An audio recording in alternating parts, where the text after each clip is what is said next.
सबसे बड़ी चुनौतियाँ क्या आती है जो भी पशुपालन कर रहे हैं आज के समय पे राजस्थान के अंदर? न तो पशु पक्षियों के बिना न वनस्पति के बिना मनुष्य का जीवन दुर्लभ है। मैंने बहुत करीब से देखा है जब किसान अपने चारे के ऊपर कुछ बाधा आ जाती है, अचानक से बरसात हो जाती है, आग लग जाती है।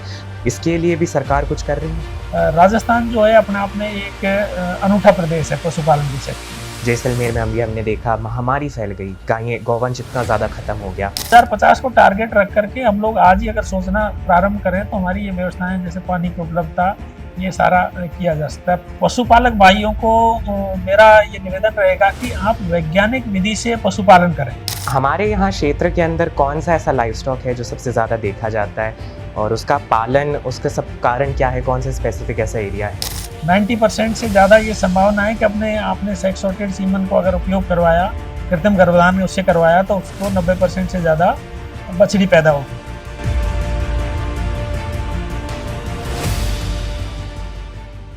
नमस्कार, स्वागत है आपका अपडेट इंडिया के अंदर। मैं हर्षवर्धन आपसे जुड़ रहा हूं। आज हम बात करेंगे राजस्थान के अंदर पशुपालन की। राजस्थान के अंदर पशुपालन केवल और केवल पशुओं को पालना नहीं है, हमारी संस्कृति का एक अनूठा हिस्सा है, हमारे संस्कार है, हमारे धर्म से जुड़ी चीज़ है। और इसी वजह से कहीं ना कहीं पशुपालन के अंदर आने वाली चुनौतियाँ बड़ी बन जाती हैं। पशुओं का स्वास्थ्य, उनको कैसे रखा जाए, उनका मेंटेनेंस कैसे किया जाए, ये सारे एक बड़े प्रश्न बनकर हमारे सामने खड़े हो जाते हैं। और आज इसी पर चर्चा करने के लिए हमारे साथ जुड़ रहे हैं प्रोफेसर डॉक्टर धर्म सिंह मीना, जो डीन है वेटनरी कॉलेज PGIVER के, चेयरमैन है वेटनरी यूनिवर्सिटी जोबनेर जयपुर से। बहुत बहुत स्वागत है सर आपका। धन्यवाद। सर, मेरा पहला प्रश्न रहेगा कि आपका स्पेसिफिक रोल और एरिया ऑफ एक्सपर्टीज क्या है? मेरा स्पेसिफिक रोल और एक्सपर्टीज से पहले मैं आपको, आपके व्यूअर्स को और आप सबको बताना चाहूँगा कि पशु पक्षी और पेड़ पौधे ये हमारी संस्कृति और सभ्यता के वाहक हैं।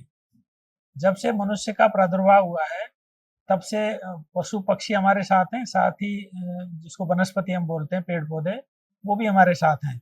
न तो पशु पक्षियों के बिना न वनस्पति के बिना मनुष्य का जीवन दुर्लभ है इनके बिना।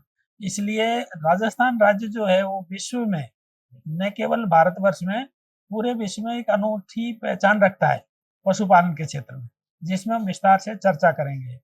आपने पूछा कि मेरा एक्सपर्टीज क्या है, तो मैं आपको बताना चाहूँगा कि पशुपालन जो है ये एक किसान की और जो ग्रामीण भारत है उसकी रीढ़ की हड्डी के रूप में माना जाता है। सब लोग जानते हैं कि हमारा राजस्थान में विशेष तौर से लगभग 75% से अधिक आबादी जो है वो ग्रामीण परिवेश में आज निवास करती है और उनकी आजीविका का साधन और साथ-साथ उनको जो न्यूट्रिशनल सिक्योरिटी है वो भी पशुपालन के माध्यम से या पशुओं के माध्यम से मिलती है। तो इस क्षेत्र में बहुत बड़ी विकास हुआ है और राजस्थान इसमें पायनियर है। राजस्थान के बारे में जब हम बात करते हैं तो राजस्थान एकमात्र ऐसा प्रदेश है जहाँ पशुपालन के क्षेत्र में, चाहे हम शिक्षा का क्षेत्र लें, चाहे हम ट्रीटमेंट का क्षेत्र राजस्थान सरकार का लें, तो उसमें बहुत अनूठी योजनाएं हैं और पशुपालन को आगे ले जाने के लिए सरकार ने बहुत विशेष काम किया है। जैसे राजस्थान एकमात्र प्रदेश है जिसमें 2 वेटनरी की यूनिवर्सिटीज हैं। अभी पूरे भारतवर्ष में सभी प्रदेशों में एक-एक यूनिवर्सिटी भी नहीं है। बहुत सारे प्रदेश अभी बचे हुए हैं जिनमें एग्रीकल्चर यूनिवर्सिटीज के साथ में वेटनरी यूनिवर्सिटीज मिली हुई हैं, यूनिवर्सिटीज नहीं है। सिर्फ एग्रीकल्चर यूनिवर्सिटी के अंडर में वेटनरी कॉलेजेस काम कर रहे हैं। लेकिन पशुपालन की महत्ता को देखते हुए, किसान की महत्ता को देखते हुए और पशुपालन जो एक आजीविका का साधन है उसको देखते हुए, पशुपालन में उन्नत किस्म का पशुपालन कैसे किया जाए, पशुओं से होने वाले उत्पादों में वैल्यू एडिशन कैसे किया जाए, किसान की आमदनी कैसे बढ़ाई जाए और उनकी फूड सिक्योरिटी को कैसे रिक्वायरमेंट को कैसे पूरा किया जाए, ये सारा देख करके हमारी सरकार ने यहाँ 2 विश्वविद्यालय खोले, जिसमें एक हमारा विश्वविद्यालय जो बीकानेर में है, राजस्थान पशु चिकित्सा और पशु विज्ञान विश्वविद्यालय, जो 2010 में बनाया, और उसके बाद में दूसरा जो विश्वविद्यालय है वो जयपुर में है, जोबनेर जयपुर के नाम से, जो अभी P2 बाईपास पे चलता है। तो राजस्थान प्रदेश का जो भौगोलिक क्षेत्रफल को देखते हुए जोधपुर संभाग, बीकानेर संभाग और उदयपुर संभाग है, वो बीकानेर विश्वविद्यालय के अंडर आता है। और जो कोटा संभाग, भरतपुर संभाग, अजमेर संभाग और जयपुर संभाग है, इसके 21 जिले जो है वो राजस्थान का नया जो विश्वविद्यालय बना है राजस्थान पशु चिकित्सा और पशु विज्ञान विश्वविद्यालय जोगनेर जयपुर के नाम है, उसका जो कार्य क्षेत्र है वो इस तरह से है।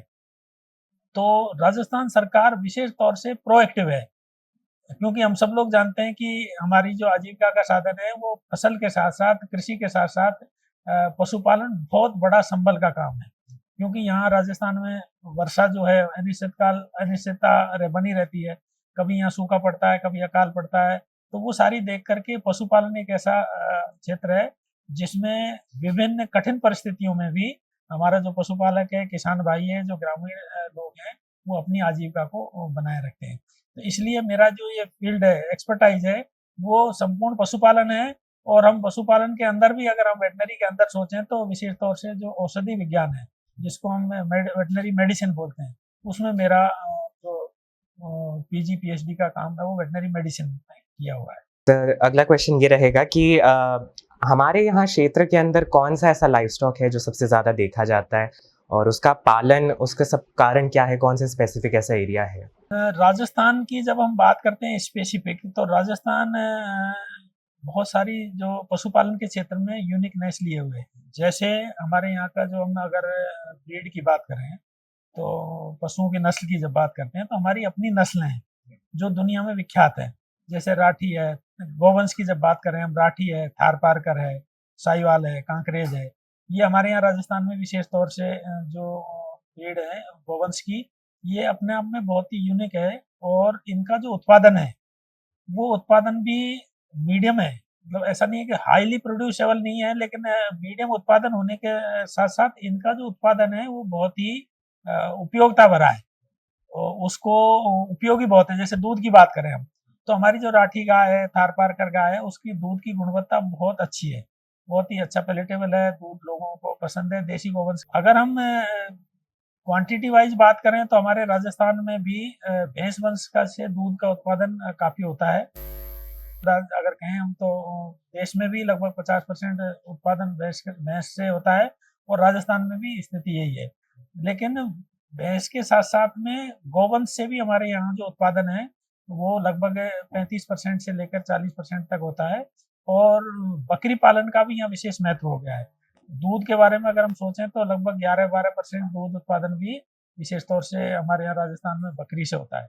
तो उत्पादन के क्षेत्र में हम देखें तो हमारे यहाँ गौवंश की तो हमारी अपनी ब्रीड्स हैं, वो पूरी दुनिया में फेमस हैं। आज यहाँ से ले जाई हुई ब्रीड्स जो है वो इजराइल जैसे देशों में, दूसरे जो देश हैं उनमें बहुत अच्छा उत्पादन भी दे रही है। उन्होंने कुछ मॉडिफिकेशंस भी किए हैं जेनेटिकली।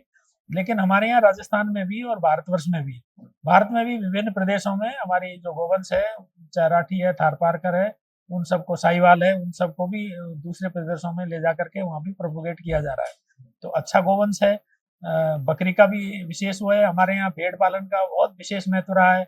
हमारे यहाँ की जो ऊन है वो पूरी भारतवर्ष में सबसे प्रथम हमारा प्रदेश है। ऊन उत्पादन में बहुत बड़ा यहाँ का हिस्सेदारी रहती है। और बीकानेर की जो ऊन की मंडी है वो एशिया की सबसे बड़ी ऊन की मंडी मानी जाती है। इसके साथ साथ जो ऊँट पालन है, लगभग पूरे भारतवर्ष का 85% से ज्यादा ऊँट हमारे यहाँ राजस्थान में ही है, जितना ऊँट वंश अभी बचा है। तो इसलिए राजस्थान है वो अपने आप में एक हेरिटेज है पशुपालन के क्षेत्र में। विभिन्न तरह की प्रजातियां, जिसमें आप गाय, भैंस, बकरी, भेड़, ऊँट, घोड़ा, घोड़ा वंश और हमारे यहाँ का विशेष है। चेतक को आप सब लोगों ने बहुत अच्छी तरह से जानते हैं। तो घोड़े से लेकर के दूसरे जो पोल्ट्री में भी हमारे यहाँ राजस्थान में अब बहुत अच्छा प्रोडक्शन होने लगा है। और इस तरह से राजस्थान जो है अपने आप में एक अनूठा प्रदेश है पशुपालन के क्षेत्र में। बिल्कुल। सर सबसे बड़ी चुनौतियाँ क्या आती है जो भी पशुपालन कर रहे हैं आज के समय पे राजस्थान के अंदर? इनके सामने सबसे बड़ी चुनौती कौन-सी है जो आप? राजस्थान में सबसे बड़ी चुनौती जो मुझे लगती है कि मैं जब डाटा देख रहा था तो हमारा देश जब आज़ाद हुआ था, तब एक व्यक्ति पर कैपिटा अगर हम देखें तो लगभग 5,000 जो लीटर एक व्यक्ति को पानी का अगर डिस्ट्रीब्यूशन करते हैं, तो पर कैपिटा लगभग 5,000 लीटर था, जो आज की तारीख में लगभग 1,500 लीटर रह गया है। तो जब व्यक्ति पर कैपिटा पानी की उपलब्धता है वो बहुत कम हो गई है। तो पानी हमारे लिए विशेष मायने रखता है। क्योंकि पशुपालन करने के लिए आपको हरे चारे की भी आवश्यकता होती है, उनको चारा भी चाहिए। दूसरी चीज़ें, पशु को पानी भी बहुत चाहिए होता है। तो पानी का प्रबंधन जो है ना उचित प्रभाव से किया जाना, ये पहली मोस्ट प्रायोरिटी है, क्योंकि पानी नहीं होगा तो कृषि तो नहीं होगी, लेकिन कृषि के साथ-साथ जो बैकबोन है किसान की, जो पशुपालन है, वो भी पानी के बिना उसका भी बहुत ज़्यादा विकास होना संभव नहीं है। इसलिए पैलेटेबल और अच्छा स्वच्छ पानी पीने के लिए, चाहे मनुष्यों को हो, चाहे जानवरों को हो, वो एक चैलेंज हमारे साथ है। उसको सरकार को उस पर ध्यान देने की आवश्यकता है। तो 2050 को टारगेट रख करके हम लोग आज ही अगर सोचना प्रारंभ करें तो हमारी ये व्यवस्थाएं, जैसे पानी की उपलब्धता, ये सारा किया जा सकता है। पहला समस्या ये है। दूसरा, जो अभी यहाँ पशुपालन को लेकर के काम करने की आवश्यकता है, जो चैलेंजेज हैं वो है कि हमारी जो ब्रीड है, जो नस्ल है, जो किस्म है, वो अभी अनडिस्क्राइब्ड टाइप में ज़्यादातर है हमारे पास, जिनका प्रोडक्शन बहुत कम है। और जो हमारा पशुपालक भाई है, जो किसान भाई है, वो ग्रामीण परिवेश में रहता है, वो वैज्ञानिक विधि से पशुपालन नहीं कर रहा है। वो पुरानी जो तकनीक है, जिसको अब पुराने समय में क्या है, कृषि महत्वपूर्ण था और पशुपालन सेकेंडरी हुआ करता था। तो किसान कृषि खेती बाड़ी करता था और वो पशुपालन अपनी आजीविका के लिए कमाता था, तो वो सब्सिडी था। उन पे उनका इन्वेस्टमेंट नहीं होता था। जो चारा उसके यहाँ पैदा होता था, उसको वो पशु को खिला देता था, और जो घर में बच्चे होते थे या बुजुर्ग होते थे, वो जानवरों को देखभाल कर लेते थे। उत्पादन जितना भी होता था, लेकिन अब सारी चीजें मार्केट में महंगी हो गई हैं। तो अब उत्पादन अगर हमें नहीं बढ़ा, तो हमारा इन्वेस्टमेंट जो है पशुपालन में, वो बढ़ता चला जाएगा। चारा पानी का भाव उतना ही हो गया है जितना मनुष्यों को खाने वाले दाने का भाव है, उतना जो गेहूं का भाव है, उतना ही उनके जो पशुपालन को, जो पशुओं के लिए दाना चाहिए, उसका भाव हो गया है। चारा भी बहुत महंगा हो गया। पानी की स्थिति मैंने बताई दी है। तो पशुपालक भाइयों को मेरा ये निवेदन रहेगा कि आप वैज्ञानिक विधि से पशुपालन करें। वैज्ञानिक विधि से पशुपालन करने में आपको कोई बहुत बड़ी गणित लगाने की आवश्यकता नहीं है। राजस्थान प्रदेश में कह रहा हूँ कि हमारी सरकार बहुत प्रोएक्टिव है। उसने आपको जगह जगह पशुपालन, राजस्थान एकमात्र ऐसा प्रदेश भी है जहाँ आपको हर 1-2 किलोमीटर पर जाके पशुपालन की कोई न कोई संस्था मिलेगी। या तो विश्वविद्यालय का कोई वेटनरी कॉलेज मिलेगा, या पशु विज्ञान केंद्र मिलेगा, या कंपाउंडर एलएसए का इंस्टीट्यूट मिलेगा, या पशुपालन विभाग का अस्पताल या सब सेंटर मिलेगा। तो 1-2 किलोमीटर के एरिया में पशुपालन ही एकमात्र ऐसा विभाग है यहाँ। और ये एक ऐसा सेक्टर है जिसमें यूनिवर्सिटी काम कर रही है दो दो। इसके अलावा कॉलेज, बहुत सारे, कई सारे कॉलेजेज हैं, वेटनरी कॉलेज, वो काम कर रहे हैं। और पशुपालन विभाग जो है, वो ट्रीटमेंट को लेकर के और सरकार की योजनाओं को लेकर के जैसे काम कर रहा है, तो बहुत सारी सुविधाएं वो उपलब्ध करा रहा है। आवश्यकता इस बात की है कि हमारा किसान उन चीज़ों को एक्सेप्ट करे। उनको, जैसे फॉर एग्जांपल मैं बताता हूँ कि राजस्थान सरकार ने अभी सेक्स सॉर्टेड सीमन की व्यवस्था की है।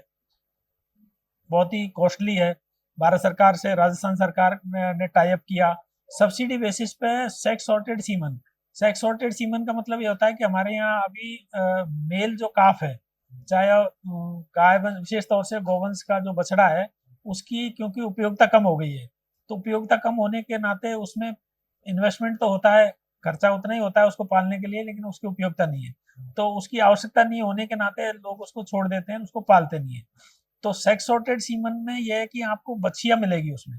90% से ज़्यादा ये संभावना है कि आपने सेक्स सॉर्टेड सीमन को अगर उपयोग करवाया, कृत्रिम गर्भधान उससे करवाया, तो उसको 90% से ज़्यादा बछड़ी पैदा होगी।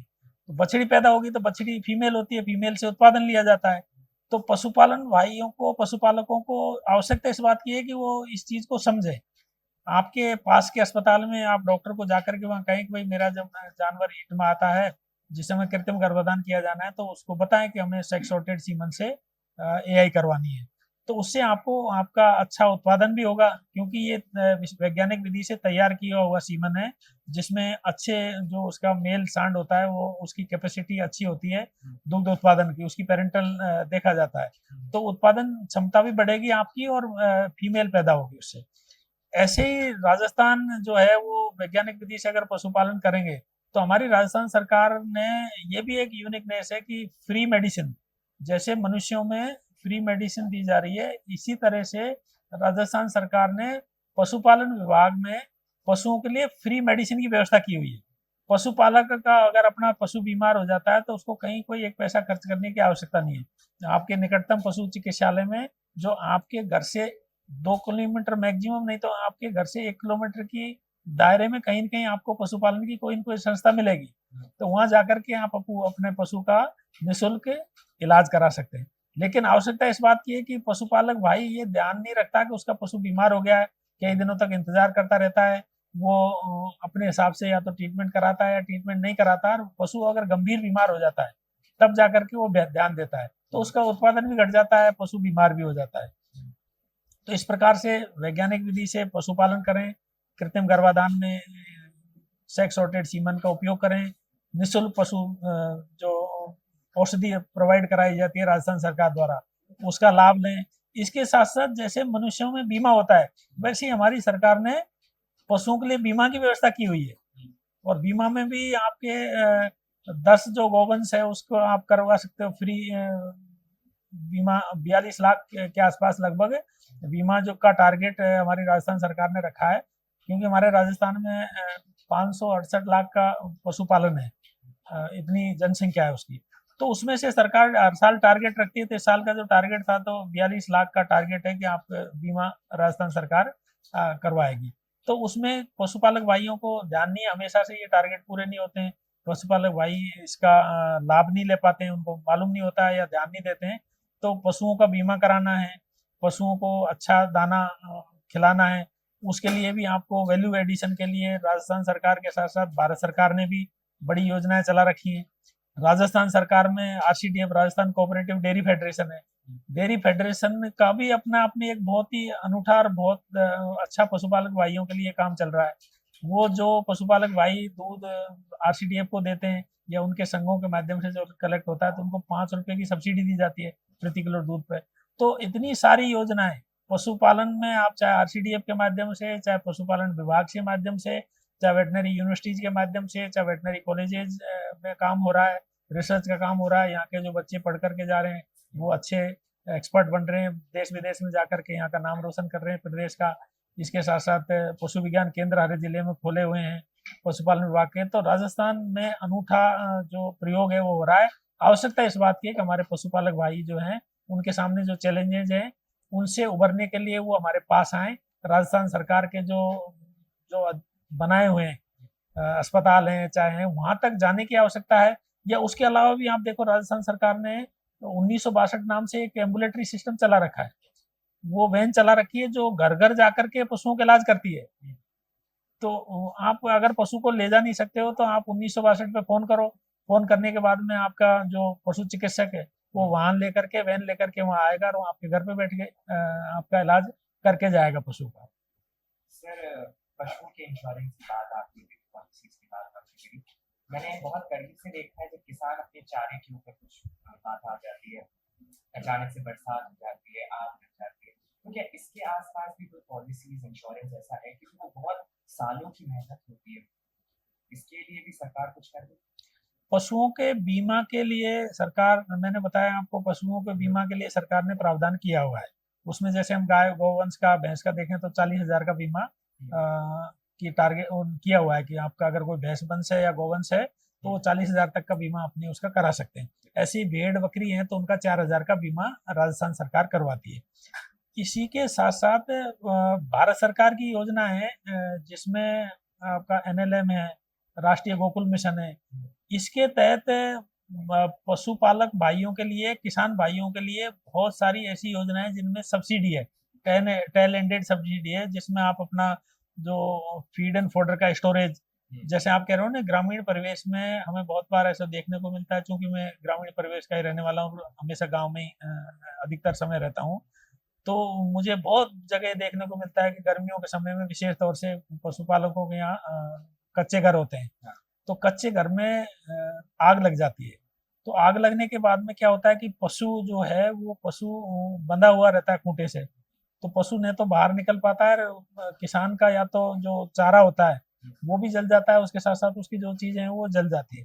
तो हमारा जो विश्वविद्यालय है वो भी इस पे विशेष तौर से काम कर रहा है कि पशुओं को बांधने के लिए कोई ऐसी तकनीक है ना, छोटी-छोटी तकनीक है, जिसमें जैसे अभी अभी जो विशेष तौर से राजस्थान में जो प्रयोग चल रहा है कि लोहे की जो चेन होती है, उससे पशुओं को बांधते हैं। अचानक से अगर आग लग जाती है तो वो खुल नहीं सकती जल्दी से, तो नहीं वो पशु तो तोड़ करके भी अपना बाहर नहीं निकल सकता।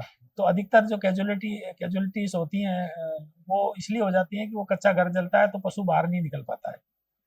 इसके साथ-साथ उसका भूसा भी जल जाता है। तो भारत सरकार की ऐसी योजनाएँ हैं जिसमें पशुपालक भाई अपने आप में स्टोरेज जो फीड और फॉडर का स्टोरेज कर सकता है, वैल्यू एडिशन के लिए अपने मिल्क बल्क मिल्क कूलर लगा सकता है। आप अपने दूध को स्टोर करने के लिए आप एक बड़ा संयंत्र रख सकते हैं जिसमें आस-पास के गाँव का या अपने गाँव का दूध एकत्र करके एक एक साथ बेच सकते हैं। तो उनके माध्यम से आप राजस्थान सरकार और भारत सरकार की योजनाओं का लाभ उठा करके आप इन सारी चीज़ों से निजात पा सकते हैं। सर बीमारियों की बात करी जाए तो लंपी वायरस अचानक से एक महामारी की तरह गायों के गौवंश के अंदर आया। जैसलमेर में अभी हमने देखा महामारी फैल गई, गायें गौवंश इतना ज़्यादा ख़त्म हो गया। इन बीमारियों के बारे में बताइए अभी कौन-सी चल रही है जानवरों के बीच में और इनसे पशुपालक अपने पशुओं को कैसे बचा सकते हैं? बीमारियों के बारे में बात करें तो अभी जो पशुपालक किसान भाई इस कार्यक्रम के माध्यम से जो मुझे सुन पा रहे हैं, उनसे मेरा एक निवेदन है कि आप पशु को और मैंने सबसे पहला जो वाक्य बोला था ये था कि पशु और मनुष्य दोनों पैरेलल जब से प्रादुर्भाव मनुष्य का हुआ है, चाहे हम धार्मिक चीज़ों में देखें तो पशु हमारे साथ-साथ स्वर्ग तक में आपने देखा होगा कि हमारा जो पालतू कुत्ता है, डॉग है, उसका व्याख्यान आता है। इसके अलावा जितने भी हमारे देवी-देवता हैं, उनके सबके जो वाहन के रूप में हमने अपने जानवरों को रखा है। तो हमारा और पशुओं का और पेड़-पौधों का साथ हमेशा से रहा है।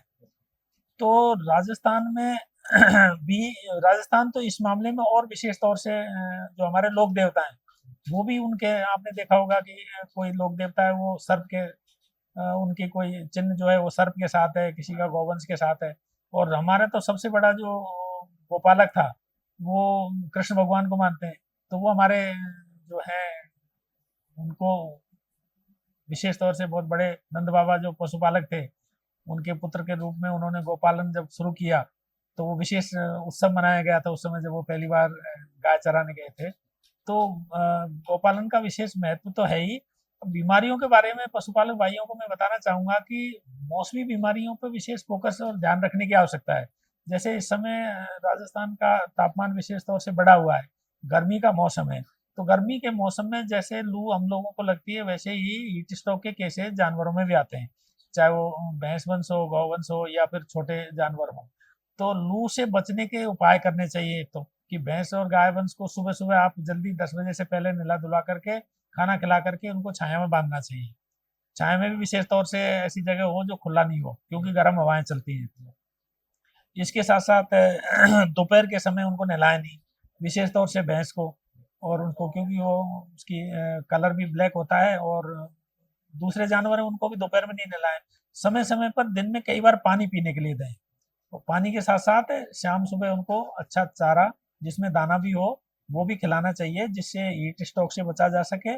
और दूसरा जो है इस समय जैसे डायरिया है ना? वो बीमारी इस समय होती है। इसके अलावा जूं है जैसे चीचड़ हैं या स्किन की बीमारीज़ हैं, वो भी इस समय बहुत होती हैं, तो उनसे बचने का उपाय पशुपालक भाइयों को करना चाहिए। अपने जानवर को पीने का पानी जो मैंने बताया सबसे पहले, पीने का पानी हम ये सोचते हैं कि हमें स्वच्छ पानी चाहिए और जानवर को हम गंदा पानी दे देंगे।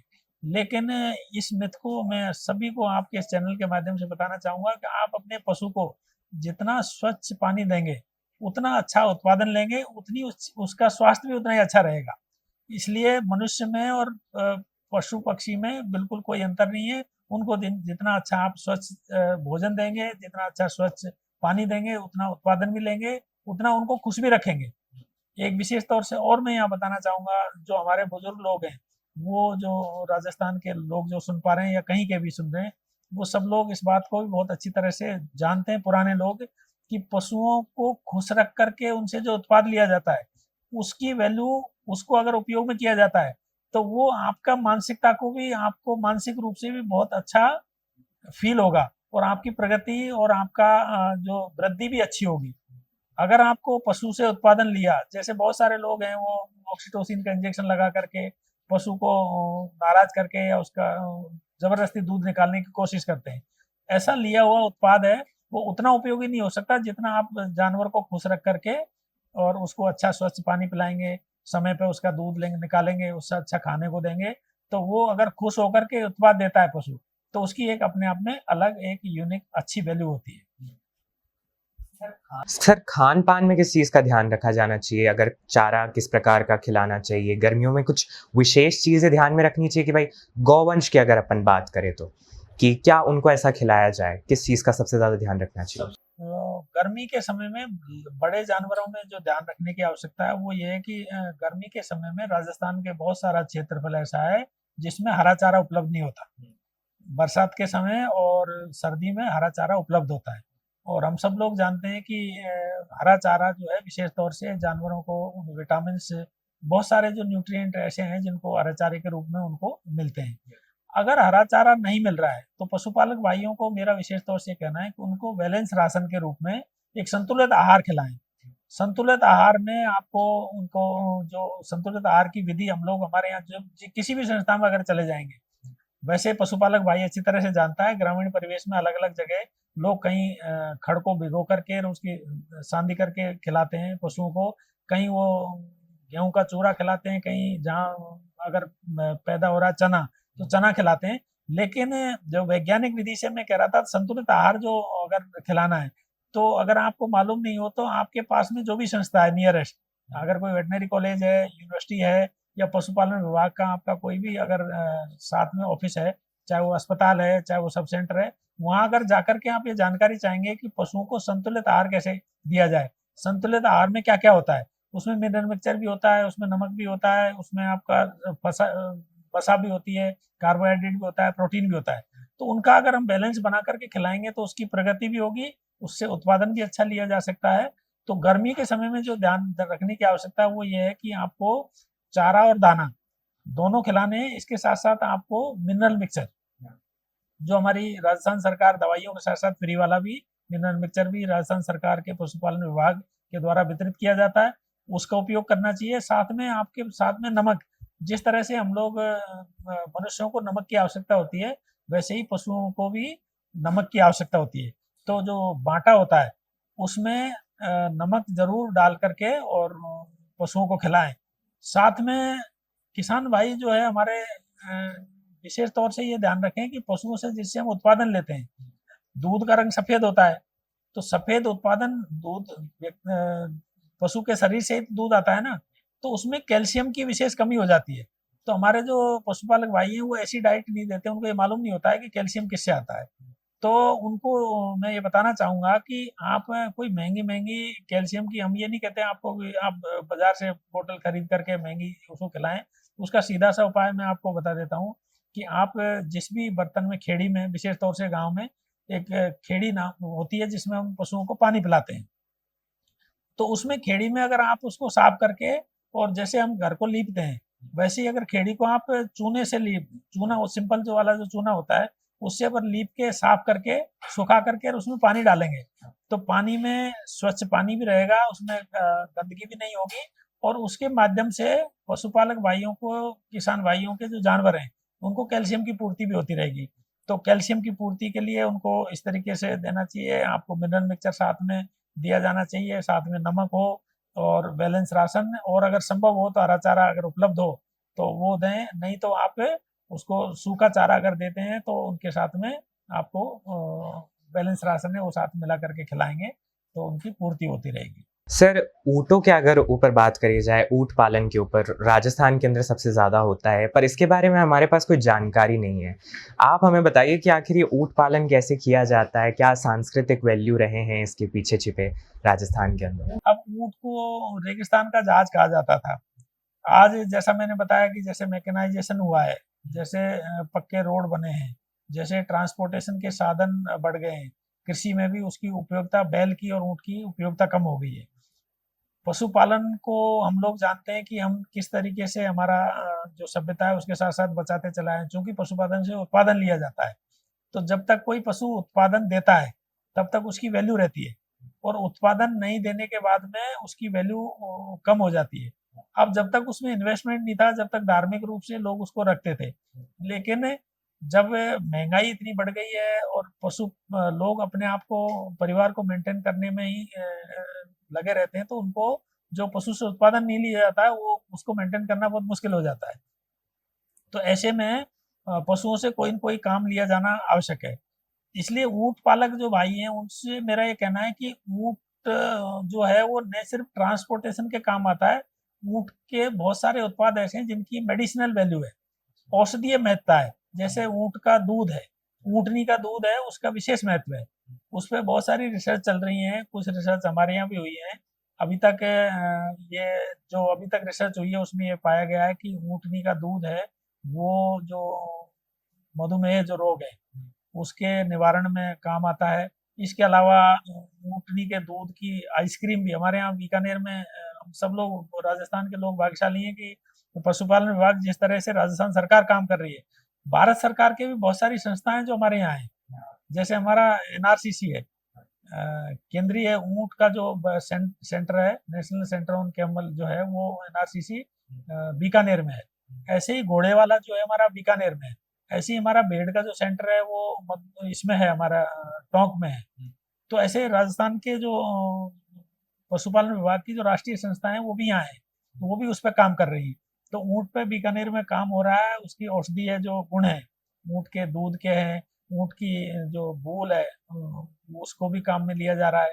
इसके अलावा भी उसके बहुत सारे और जो उत्पाद हैं, उन पे भी उसके ऊँट का जैसे फीकल है, उसका भी उपयोगिता पे वो किया जा रहा है, रिसर्च की जा रही है। उसका यूरिन पे भी, ऊँट अपने आप में यूनिक है, आप सब लोग जानते होंगे, ऊँट एक ऐसा जानवर है जो 10-15 दिन तक बिना पानी पिए रह सकता है। एक बार पानी पी लेता है तो उसका जो यूरिन होता है बहुत गाढ़ा होता है, उसकी मेडिसिनल वैल्यू है, उस पे भी रिसर्च चल रही है। तो ये सारी चीज़ों को सोच करके भारत सरकार ने भी यहाँ संस्थान खोले हैं, राजस्थान सरकार ने भी विशेष वो चल रहा है। तो ऊँट पालक भाइयों को मेरा ये कहना है कि आप बिल्कुल परेशान नहीं हो। राजस्थान सरकार आपको 20,000 का अनुदान दे रही है। इसके साथ-साथ ऊँट पर विशेष तौर से रिसर्च के काम चल रहे हैं, आप मेंटेन करें। बहुत सारे मेलों पे ऊँट जो है वो खरीद-फरोख्त भी होती है और अब स्पोर्ट्स में बहुत ऊँट काम आने लगे हैं।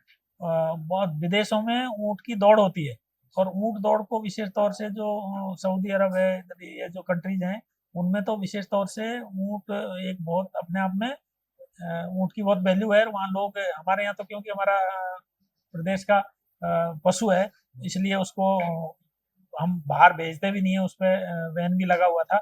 लेकिन हमारी जो सरकार है वो भी विशेष तौर से बहुत जागरूक है। ऊँट की बीमारियों के लिए हमने विशेष तौर ऊँट के बीमा पे विशेष ध्यान दिया जा रहा है। सरकार बीमा फ्री कर रही है। 2 लाख की जो संख्या है वो सारी कवर की हुई है। सारे जो पशुपालक भाई हैं जिनके पास ऊँट है, ऊँट पालक भाई हैं, वो अपने ऊँट का बीमा कराएँ, साथ में 20,000 रुपए का अनुदान लें और उनसे होने वाले जो उत्पाद हैं, उनको भी आप बाज़ारों में, बहुत सारी कंपनियाँ ऐसी हैं जो ऊँट के दूध का साबुन बना रही हैं, शैम्पू बनाने में उपयोग ले रही हैं और उसकी कुल्फ़ी और आइसक्रीम बनाई जा रही है। और आने वाले समय में आपको बहुत शॉर्ट टाइम में भी ऊँट के उत्पादों से और मेडिसिनल वैल्यू के उत्पाद आपको बहुत जल्दी देखने को मिलेंगे। इसलिए ऊँट की वैल्यू बहुत होने वाली है। ऊँट पालक भाई जो हैं, वो ऊँट को मेंटेन करें और ऊँट की वृद्धि करें, वो भी ज़्यादा से ज़्यादा संख्या बढ़ाएँ। सर मेरा आखिरी प्रश्न रहेगा कि आने वाले समय में अब मानसून आने वाला है, वेदर चेंज होने वाला है, हम पर भी इसका इफ़ेक्ट पड़ता है, वैसे पशुओं पे भी पड़ता ही है। तो कौन-सी बीमारियाँ हैं जो हो सकती है पशुओं के अंदर, उनसे बचा कैसे जा सकता है? पशुपालक किस चीज़ का ध्यान रखें आने वाले इस मौसम के अंदर अब? आने वाले समय में पशुपालक भाइयों को मेरा जो आपका कार्यक्रम है उसमें अंत में ये कहना है कि पशुपालन 4 चीज़ों पर आधारित है। पहला ये है कि आपको सबसे पहला जो काम है वो है कि आप अच्छी नस्ल का जानवर आपके पास होना चाहिए। उसके बारे में मैंने आपको बताया कि आप अच्छी नस्ल का जानवर आपको कहीं विदेश से, बाहर से या किसी प्रदेश से ज़्यादा पैसे देकर लेकर आने की आवश्यकता नहीं है और वो आपके अपने घर पे जो जानवर उपलब्ध है उसी से आपको आपको कृत्रिम गर्भाधान कराने की आवश्यकता है। वैज्ञानिक विधि से करेंगे तो आपको 3-4 साल में जब आप करने लगेंगे तो आपको आप अपने घर पे ही एक अच्छी नस्ल का जानवर पैदा कर सकते हैं। चाहे वो गाय हो, चाहे वो भैंस हो, चाहे वो बकरी हो, सब में उसका उपयोग करें। अगर आपके पास में अच्छी नस्ल का जानवर है तो फिर अच्छी नस्ल से मेरा मतलब है अच्छा उत्पादन देने वाला, दूध देने वाला जानवर है। तो दूसरा उसमें जो चीज आती है वो ये है कि अच्छी नस्ल का जानवर हो, लेकिन अगर उसका आपने खान पान नहीं किया, आपको बैलेंस राशन नहीं दिया, तो उत्पादन नहीं ले पाएंगे। इसलिए दूसरा ध्यान देने की आवश्यकता ये है कि आप उसको संतुलित आहार दें। सभी आहार में सारी चीजें, हरा चारा भी उसमें होना चाहिए, लवण भी उसमें होने चाहिए, विटामिन भी उसमें होने चाहिए, बसा भी उसमें होनी चाहिए, प्रोटीन भी होनी चाहिए। ये सारी चीजें लेकर के, और नमक भी उसमें होना चाहिए। तो उनको संतुलित आहार और स्वच्छ पानी ये देंगे तो आपका जानवर अच्छी नस्ल का है, उसकी कैपेसिटी दूध देने की है, और आपने आहार भी अच्छा दे दिया, तो फिर वो आपको अच्छा उत्पादन देगा।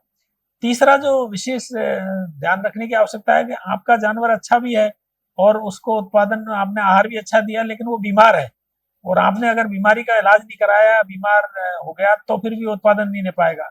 इसलिए जैसे हम हमारे बच्चों में, मनुष्यों के छोटे बच्चों से लेकर के मिडिल एज तक होते हैं, तब हमारा टीकाकरण करवाते हैं। ऐसे ही पशुओं में भी टीकाकरण की व्यवस्था की हुई है। जो मुख्य मुख्य बीमारी हैं जिनसे पशुओं की हानि होती है, जिनसे पशुओं की मृत्यु हो जाती है, उनका टीकाकरण होता है। जैसे अभी मानसून आने वाला है, मानसून से पहले खुरपका मुंहपका एक बीमारी है, जिसने भारत सरकार ने, राजस्थान सरकार के माध्यम से, दोनों सरकारों ने मिलकर के 40% पैसा राजस्थान सरकार देती है, 60% भारत सरकार देती है, और हमारा मुंहपका खुरपका का उन्मूलन का कार्यक्रम चल रहा है, तो उसका वैक्सीनेशन होता है। तो सभी पशुपालक भाइयों को अपने अपने पशुओं में आप मानसून से पहले एफएमडी, जिसको बोलते हैं, एफएमडी का टीकाकरण जरूर से जरूर करवा लेना चाहिए। दूसरा जो एक महत्वपूर्ण बीमारी है जिससे हमारे पशुओं का मृत्यु भी हो जाती है, और बहुत अच्छे अच्छे पशु उससे मरते हैं, विशेष तौर से भैंस वंश में, और किसान बहुत परेशान रहता है, वो है गलघोंटू रोग, जिसको हम एचएस बोलते हैं। गलघोंटू रोग में किसान को मालूम चलता नहीं है, और ये गलघोंटू रोग हो जाता है, और उसके बाद में जानवर बच नहीं पाता है। तो 1.5-2 लाख की भैंस किसान लेके आता है, और उसको पता चला कि वो गलघोंटू के जब तक सिम्टम आने लगते हैं, जब तक लक्षण दिखते हैं, और वो ज्यादा ध्यान नहीं देता है, पशुपालक ट्रीटमेंट टाइम पे करा नहीं पाता है, तो जानवर मर जाता है। तो गलघोंटू का टीका, एफएमडी का टीका, ये टीकाकरण करवाएं अभी। दूसरा, छोटे जानवरों में भी, जैसे भेड़ है, बकरी है, उनके भी टीके उपलब्ध हैं। राजस्थान सरकार बहुत ही सब्सिडाइज रेट पे, इवन फ्री में भी टीकाकरण करती है। प्रत्येक पशुपालन विभाग का सारा जितने भी चिकित्सालय हैं या सब सेंटर है, वहाँ टीकाकरण की उपलब्धता है। तो पशुपालक भाई जरूर से जरूर अपने पशुओं में टीकाकरण कराएं। तो अगर टीकाकरण करवा लिया, तो एक लास्ट ऑप्शन जो बचता है, जिससे जो सिक्योर पशुपालन है, उसके 4 पहलू मैंने आपको बताए थे। पहला, अच्छी किस्म का, अच्छी नस्ल का पशु होना चाहिए। दूसरा, उसको बैलेंस राशन मिलना चाहिए। तीसरा, वो बीमार नहीं होना चाहिए, और टीकाकरण, उसके लिए टीकाकरण कराएं। चौथा जो है वो बीमा है। बीमा एक बहुत ही महत्वपूर्ण है। जिस तरीके से हमारी सरकारें, लोग कह रहे हैं कि भाई व्यक्तियों को बीमा कराना चाहिए, परिवार को हेल्थ इंश्योरेंस करना चाहिए, ऐसे ही पशुपालक भाइयों को अपने अपने पशुओं का बीमा करवाना चाहिए, जिससे अगर कोई कैजुअलिटी होती भी है, तो जो परिवार है उसका जो है वो अपने पशु अगर लॉस भी हो जाता है, मर भी जाता है, तो बीमा के माध्यम से क्लेम लेकर के वो अपना दूसरा पशु ला सकता है। तो इतनी सारी योजनाएं राजस्थान सरकार की, भारत सरकार की, विश्वविद्यालयों की, पूरा पशुपालन विभाग मिलकर के, और राजस्थान सरकार के सब लोग मिलकर के काम कर रहे हैं। यही कारण है कि हमारा जो प्रदेश है वो इतना खुशहाल है कि हमारा किसान कभी भी हमारा किसान कभी भी आत्महत्या नहीं करता। बहुत सारी ऐसी जानकारी पशुपालकों को मिली, बीमारियों के बारे में बात हुआ, किस तरीके से उनसे बचाव हो सकता है, और ना जाने सरकार के कितने सारे ऐसी पॉलिसीज़ के बारे में बात हुई जिनके बारे में हमें पता भी नहीं था। ये हमारी एक छोटी सी पहल थी अपडेट इंडिया की, ताकि आप लोगों तक, पशुपालकों तक ये सारी जानकारी पहुँच पाए। बहुत बहुत धन्यवाद सर हमसे जुड़ने के लिए, हमें ये सारी जानकारी देने के लिए। ऐसी जानकारी के लिए बने रहिए अपडेट इंडिया पर।